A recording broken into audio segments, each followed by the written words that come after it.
You ever noticed how the smell of a shop changes on a Friday morning? It's less about the sawdust and more about the anticipation. It's like the wood knows we're about to do something reckless over the weekend. Speak for yourself. My weekend plans involve a couch and zero power tools. But for the rest of the tigers out there, we've got a massive Friday breakdown.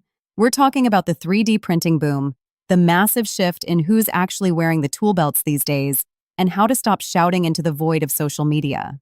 It's a brave new world, Alex. I remember when high tech in the shop was a calculator that didn't have glue on the buttons. Now, we're doodling things into existence. Let's start there. 3D printing. You used to call it making toys with melted string, but you've been spending a lot of time on all 3DP lately. What changed? Well, my pride mostly. I realized I was spending 4 hours carving a custom jig out of scrap white oak just to hold a weirdly shaped pipe when I could have just dreamed it up. There's this new doodle mode from CookieCAD that dropped a couple of days ago. It's for the folks like me who get a headache looking at CAD software that has more buttons than a cockpit.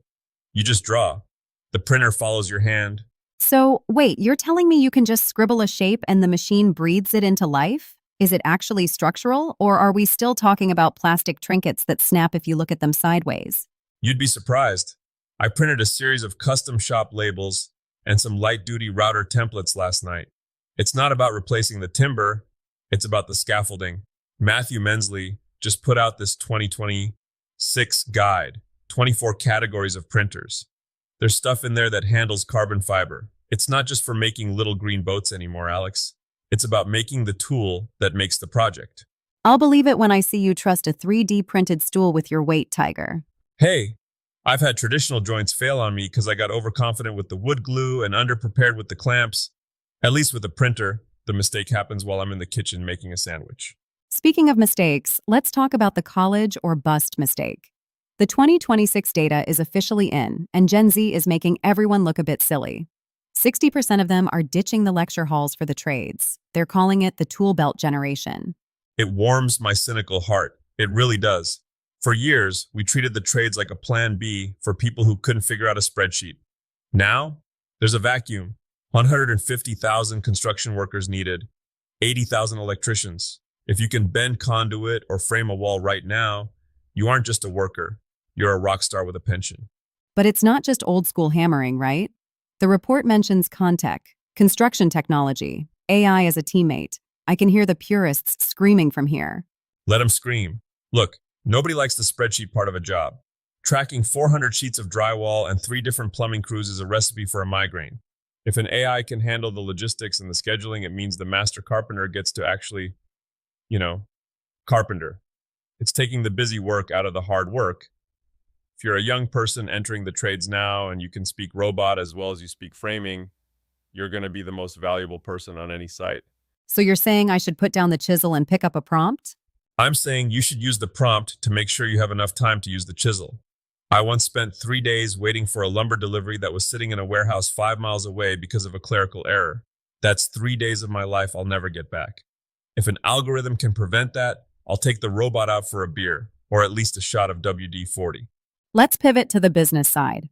For all our maker moguls out there trying to sell their work, the broadcast era is dying. We're moving into what TikTok is calling bulletin boards and broadcast channels. It's less about screaming at 1 million people and more about whispering to 100. It's the old general store vibe, just digital.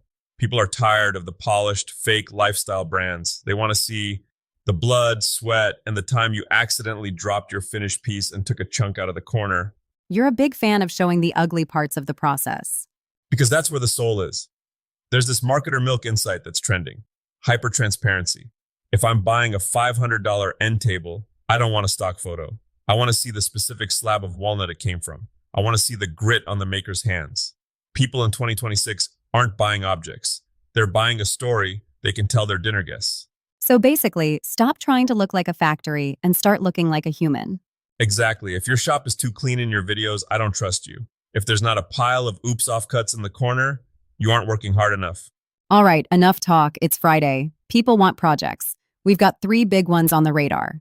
First up, Fatfish Design Z is doing custom cutting boards. Now, Tiger, I know you think the world has enough cutting boards. I do. I really do. But these are different. It's about the intersection of utility and art, using those exotic scraps you've been hoarding in the too pretty to throw away bin. It's the perfect weekend win because you can actually use the result for Sunday dinner.